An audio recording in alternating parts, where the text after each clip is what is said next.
মাঠে ঘাটে রাস্তায় অফিসে সব জায়গায় দাওয়াতি কাজ করবে। তৈরি আছেন তো ইনশাআল্লাহ? এখন মন্ত্র পারবেন না তো একটা অঙ্ক শিখে নেন, যে কোনো হিন্দুকে বলবেন দাদা তোমাদের নিকটে দেবদেবী কয়টা, তো বলবে 33 কোটি। কয়টা বলবো রে?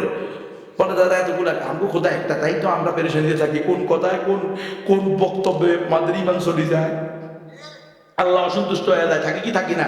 তো তোমাদের 33 কোটি দেব দেবতা, তো দেখবেন বলবে 33 কোটি দেব দেবতার সন্তুষ্টি এই পূজা অর্চনার মাধ্যমে এদেরকে সন্তুষ্ট করলে মূল ব্রহ্ম খুশি হয়ে যাবে। তো আপনি বলবেন দাদা এটাই যদি তোমার আকীদা হয়, বিশ্বাস হয়, তো আমি চ্যালেঞ্জ করলাম জিন্দিগিতে স্বর্গে যেতে পারবো না। কেন রে দাদা? বলে আসো, এই জামানায় মানুষের হায়াত কত, 60 থেকে 70 বছর। ধরো তোমার বয়স 60 বছর, প্রতি বছর তো হলো 365, তাহলে 60 365 সমান সমান কত হয়? 60 পূরণ 365 সমান সমান 21,900 দিন।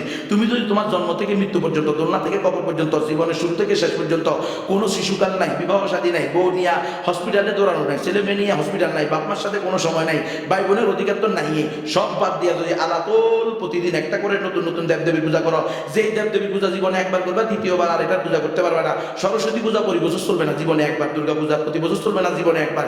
এইভাবে যদি তুমি তোমার 60 বছরের প্রতিদিন পূজা করো, তো তুমি 60 বছরে পূজা করতে পারবে মাত্র 21,900 দেবদেবীর। আরো বাকি থেকে যাবে 32 কোটি 99 লক্ষ 78,100 দেবদেবী, যারা পশ্চিম কালেও তোমার পূজা পায় নাই।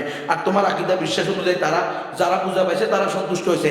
আর আগ থেকে বিশ্বাস করো গণতন্ত্রে, তুমি তো গণতন্ত্রে পূজারি, অধিকাংশ যেদিকে সিদ্ধান্ত সেই দিকে। তো তোমার উপরে খুশি হয়েছে তোমার আকীদা বিশ্বাস অনুযায়ী মাত্র 21,900 দেবদেবী, আর অসন্তুষ্ট রয়েছে 32 কোটি 99 লক্ষ 78,100 দেবদেবী। জান্নাত তো দূরের কথা, জাহান্নামের অতল গহ্বরেও জায়গা পাইবা না। ঠিক নয়? সুতরাং মুসলিমরা জান্নাত যদি চাও, সহজ নুসকা, সহজ প্রেসক্রিপশন, বলো লা ইলাহা ইল্লাল্লাহু মুহাম্মাদুর রাসূলুল্লাহ। দাওয়াত দিতে তৈরি আছেন ইনশাআল্লাহ?